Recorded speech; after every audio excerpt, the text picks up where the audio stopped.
professionals, and welcome back to my channel, The Sea of Regulation. It has been a while, and I am glad to be back.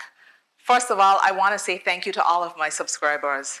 The old subscribers for sticking with me, and the new subscribers that have continued to show me love and support.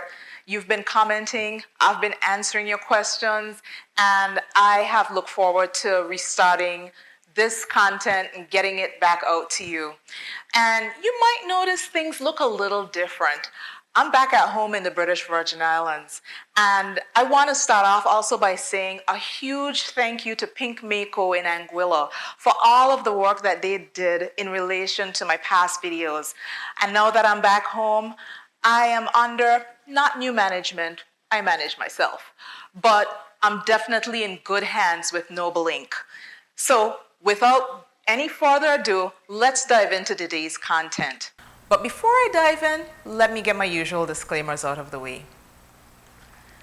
I am a financial services regulator. I am not a lawyer, and I am not a professional advisor. And the views on this channel are definitely all my own and do not represent the views of any international standard-setting body or regulatory authority. Now, with that out of the way, let's dive in. Today's content, we are going to be talking about governance and AML CFT compliance. And it's going to be a bit of a two-parter because it could be a bit heavy. Now, corporate governance, what's that? It's basically the setup or the framework for a firm to ensure that its strategic objectives are being met. And those different objectives have to be driven by the board of directors. The board of directors would also appoint senior managers. So your managing director, your director of finance, HR director. Depending on the firm, you could have different job titles. For tech firms, you might have a chief technology officer or a chief innovation officer.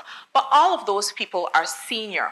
And all of those people are supposed to be working towards the goals of the company.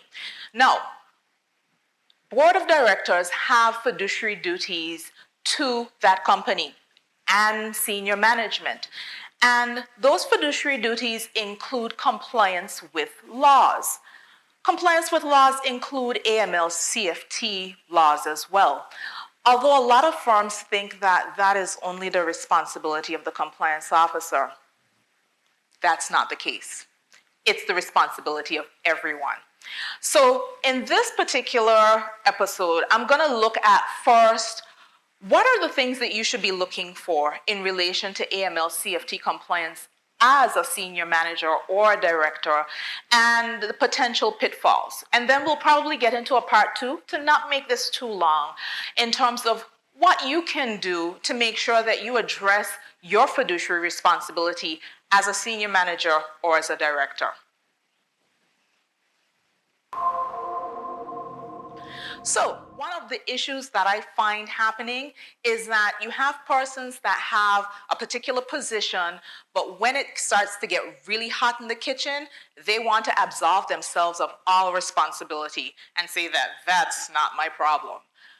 Technically, it really is your problem if you are part of the senior management, and especially the board of directors. Now, the board of directors have delegated certain functions to certain key persons. And if it is those key persons are not fulfilling their role, it is for the board of directors to address their minds and maybe some disciplinary action in relation to the people who are not pulling their weight. It's the only way that you can really entrench accountability. Because in some firms, let's face it, if there's not a big stick, you probably won't get the work done. Not everyone has altruistic or ethical intent, and you want to make sure that you're getting what they have signed on to do to ensure the firm meets its objectives. Now, one of the other areas that I find slips from time to time in firms is that you have a bit of style drift, borrowing a term from investment business, where someone is hired for, say, chief finance officer, but then their duties start to include HR or something else that tends to fall a little outside of their core responsibility. Who's going back to check to make sure that a particular senior manager isn't taking on more than they should? And that could raise opportunities for conflicts of interest. Now, it's important to make sure that if you have a firm that's growing and responsibilities are evolving, that you revisit the job descriptions of some of the staff. And that's a tip that I can give you right here, right now, to make sure that they're doing what they are supposed to be doing. Because if they're not doing what they're supposed to be doing, or they're doing too much, things can slip through the cracks. It's just the way it is sometimes in firms. Now, one of the other areas that I find slip with firms, regulated and not regulated, is that the reporting mechanisms for senior managers to report back to the board of directors to confirm that, I've done what I'm supposed to be doing, isn't really followed through. And I have a saying, I've said it a few times. If it's not written down, it doesn't exist. So sorry.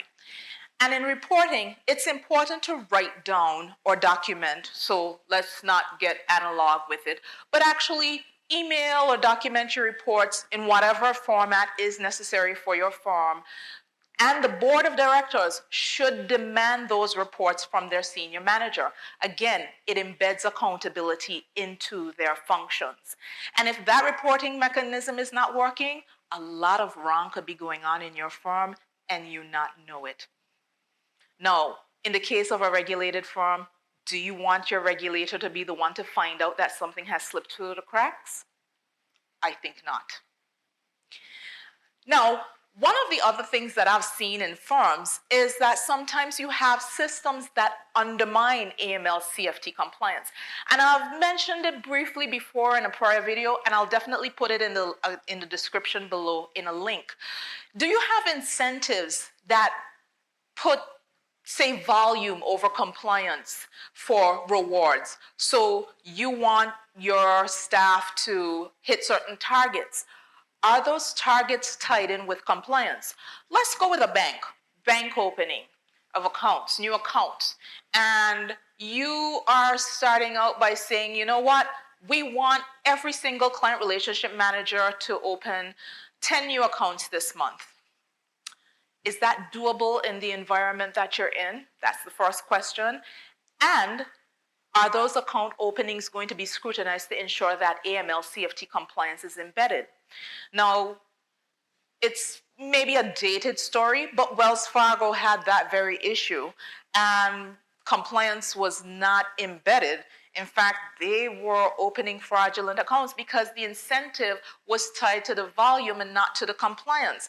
And it did hurt Wells Fargo in the end, including the director, where directors were forced to resign based on congressional reviews in the United States.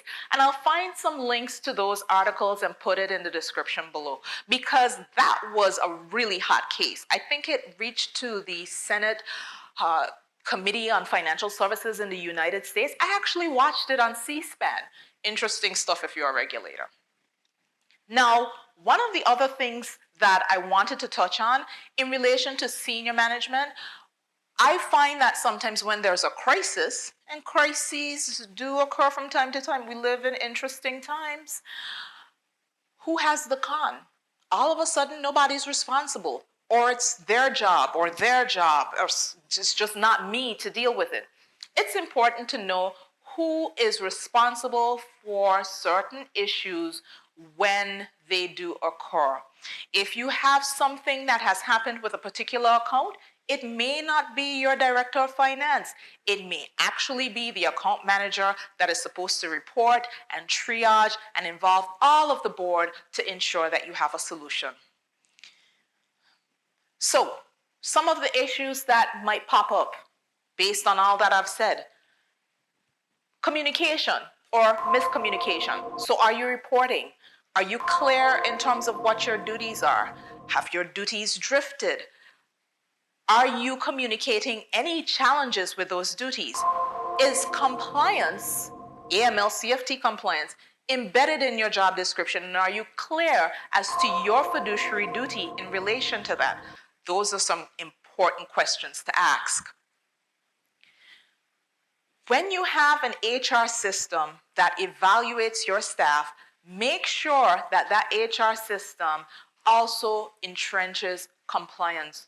Do not just reward volume work, reward compliance. And it applies to senior managers as well as directors. For those senior managers that are hitting certain targets, maybe you hold back some of their bonus in an escrow until you can do an internal audit. That tends to incentivize them to be compliant and adhere to their fiduciary duty. Makes it a lot easier when they know that the money might not come if they've not been doing what they're supposed to do. Because in some cases, they hit their targets and then guess what? I've moved on. I found a new job, and they leave for that new job with that big bonus, and you have the bag of that problem. The last thing I want to mention before I close off here, I don't want to make this too long, internal audits. Now, in a former life, I was an auditor, and I am a firm believer of the concept of trust but verify. Those reports that may be produced to the board could tell you everything that you want to hear, but it's always important to back check to make sure that there are no nasty surprises. So guys, if you can think of some other issues that might be affecting corporate governance from being as stunning as it should be and preventing you from having good compliance, definitely drop it in the comments below. But I'm going to end it here, guys, and I'll definitely catch you on my next one.